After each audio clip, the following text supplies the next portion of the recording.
teman-teman semua, kembali lagi di channelnya Ceritanya Wali Songo. Kali ini kita akan membahas tentang Wali Songo, yaitu Raden Paku.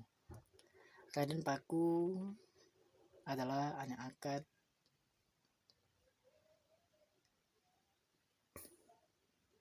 yang diberi nama Djoko Samudra. Setelah cukup umurnya, Djoko Samudra belajar ilmu agama kepada Sunan Ampel di Surabaya. Sejak kecil Djoko Samudra sudah mempunyai karomah. Kalau dia hendak berangkat ke Surabaya, dia berdoa di tepi pantai Gresik. Tiba-tiba saja pantai Surabaya mendekat ke arah daratan Gresik. Begitu kakinya melangkah, sampailah di area daratan Surabaya. Agaknya Djoko Samudra telah mewarisi karomah ayahnya, yaitu Syekh Maulana Ishak, yang mampu berpindah tempat dari Gunung Gresik ke Belambangan dalam tempo kurang dari sehari. Sunan Ampel merasa kasihan melihat Djoko Samudra setiap hari berangkat dari Gresik ke Surabaya, maka dia disuruh mondok ke pesantren Ampel Denta. Djoko Samudra mengutarakan hal itu kepada ibunya, Nyai Ageng Ternate menyetujuinya. Maka saat itu Djoko Samudra tinggal di pesantren Ampel Denta. Di Ampel Denta, Djoko Samudra dapat bergaul dengan siapa saja dengan luasnya. Dia bersahabat akrab dengan putra Sunan Ampel yang bernama Raden Makdum Ibrahim. Kemana mereka pergi selalu tampak berdua. Pada suatu malam, Sunan Ampel hendak bersolat tahajud. Sebelum mengambil air wudhu, beliau sempat menengok ke asrama tempat tidur para santri. Saat itu suasana gelap gulita. Tiba-tiba Sunan Ampel melihat cahaya menyilaukan matanya keluar dari salah seorang santri yang sedang tidur. Sunan Ampel tidak tahu siapa santri itu, maka diberinya tanda berupa ikatan kecil pada sarung yang dikenakan santri itu. Esok harinya sudah sholat subuh, Sunan Ampel mengumpulkan para santrinya. Siapa di antara kalian yang sarungnya ada ikatan kecil waktu bangun tidur? Saya, Kanjeng Sunan, jawab Djoko Samudra. Dari jawaban itu, tahulah Sunan Ampel bahwa Djoko Samudra bukan orang sembarangan. Pada suatu hari, Sunan Ampel mengajak Djoko Samudra menemui Nyai Ageng Ternate di Gresik. Sebagaimana para wali lainnya, Sunan Ampel juga mempunyai karomah. Hanya dalam beberapa kejap mata, beliau sudah dapat membawa Djoko Samudra di hadapan Nyai Ageng Ternate. Janda kaya raya itu tergopoh-gopoh menyambut kedatangan Sunan Ampel dan anaknya. Ringkas kata, Sunan Ampel mempertanyakan siapakah sebenarnya Djoko Samudra itu. Ampun Kanjeng Sunan, kata Nyai Ageng Ternate. Sungguhnya Djoko Samudra ini ditemukan anak buah saya di tengah Selat Bali. Sejak bayi dia saya angkat sebagai anak saya. Selat Bali? Tanya Sunan Ampel. Benar Kanjeng Sunan, jawab Nyai Ageng Ternate.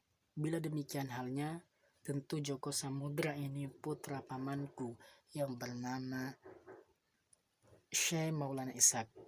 Sebelum pergi ke negeri Pasai, pamanku berpesan dia mempunyai anak di negeri Belambangan. Anak itu dibuang di tengah lautan, namun Syekh Maulana Ishak yakin bahwa anak itu nanti akan terus hidup dan minta supaya diberi nama Raden Paku bila aku menemukannya. Bila demikian, sebaiknya Djoko Samudra diberi nama Raden Paku, sahut Nyai Ageng Ternate. Ya, sebenarnya baiknya begitu sesuai dengan pesan ayahnya, kata Sunan Ampel.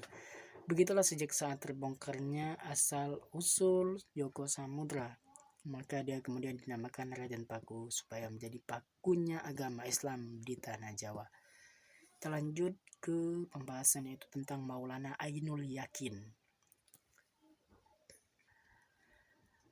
Maulana Ainul Yakin ini, pada suatu hari Sunan Ampel memanggil Raden Paku dan Raden Makdum Ibrahim karena ketekuannya kedua pemuda ini sudah selesai menempuh pelajaran di Ampel Denta. Semua ilmuku telah kuberikan kepada kalian, ujar Sunan Ampel. Tiba saatnya sekarang kalian menimpa ilmu ke tempat yang jauh.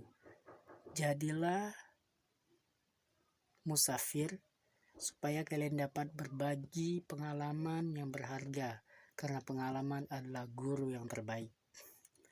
Kami harus melanjutkan pelajaran kemana Kanjeng Sunan? Tanya Raden Paku. Pergilah kalian ke Mekah, sekalian dengan menunjukkan rukun Islam yang kelima. Selama di negeri orang, kalian harus bersikap yang lebih dewasa dan hati-hati. Teladanlah akhlak Rasulullah SAW. Rela mengalah kalau hanya untuk kepentingan pribadi, tapi bersedia mati untuk urusan agama. Senang hati kedua pemuda itu, mereka akan berlayar ke negeri yang jauh, negeri tempat asal mula agama Islam, tempat kelahiran Nabi Muhammad SAW. Setelah mempersiapkan segala sesuatunya, maka berangkatlah kedua pemuda itu dengan iringan doa Sunan Ampel. Kapal yang mereka tumpangi singgah di negeri Pasai. Di sana mereka menghadap kepada Syekh Maulana Ishaq yang terkenal sebagai guru agama atau ulama besar. Setelah mendengar, Raden Paku bercerita bahwa dia berasal dari Jawa, murid Sunan Ampel, putra angkat Nyai Ageng Ternate.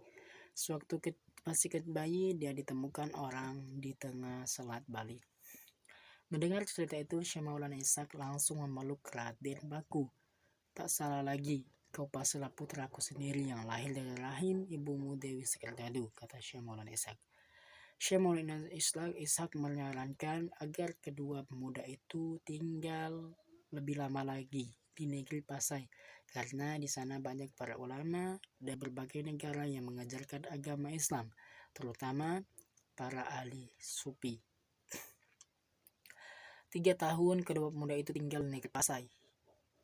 Di samping belajar agama kepada Syekh Maulana Ishaq, mereka juga belajar kepada para ulama dan dari Baghdad dan Persia yang membuka pengajaran di Pasai. Para ulama di Pasai itu sangat menjiwai ilmu tasawufnya, sehingga Raden Paku sangat terkesan.